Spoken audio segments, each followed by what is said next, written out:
Hi, my name is Ryan Big, a proud member of the GNU Democratic Rhino Reform Party, and I've got a few things to say about televised debates. The first political televised debate occurred in 1960 between JFK and Richard Nixon. Radio listeners felt that Nixon had won, but because JFK opted for makeup and Nixon didn't, people watching him on TV saw Richard Nixon's 5 o'clock shadow and felt he looked untrustworthy and shady. While this turned out to be true, JFK's victory set an ugly precedent of style over substance.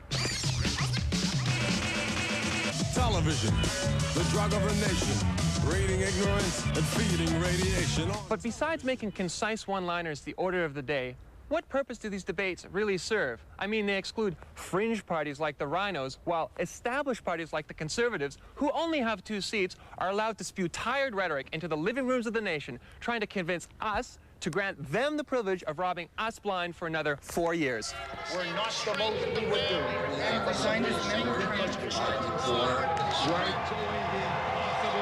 The evening news is happy to play along, spending a lot of time and energy covering the debate and giving these televised wank sessions an air of legitimacy. With high-orbit gamma-ray pepperoni and cheese before sex sells complete devastation of the Amazon rainforest. You know what would be nice? If the media turned the camera on themselves for a change and looked at their agenda and their biases. TV does not just reflect, but directs the very nature of politics. They give us sound bites and they give us Angus Reid polls, but they don't give us discourse and they don't give us context. So Canadians flip between the hockey game and the debate and find the playoffs a lot less frustrating and a lot more interesting to watch. Into overtime, Ed Ronan, rebound, overtime, scores! These debates have become cold, calculated affairs as politicians try to ensure they don't make a mistake that the media vultures will feast upon. Remember poor old John Turner? You had an option, sir. You could have said, I am not going to do it. Thanks a lot, John. We're still paying for your mistake.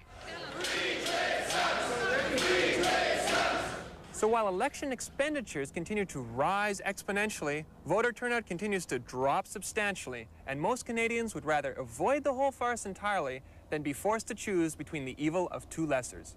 Luckily, I have a solution. Forget the debate and let's have a big wrestling match. Or maybe even mud wrestling if Alexa Madonna is into it.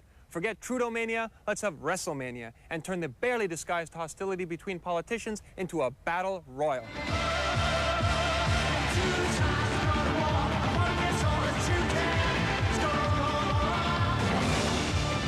So tonight, 5 tribes go to war in the federal leaders' debate, the English edition. Although why you'd need to watch that after what you've just seen is completely beyond me. On Thursday, NDP leader Alexa McDonough in the environment, facing the music at Much. And tomorrow, more election coverage at the same time.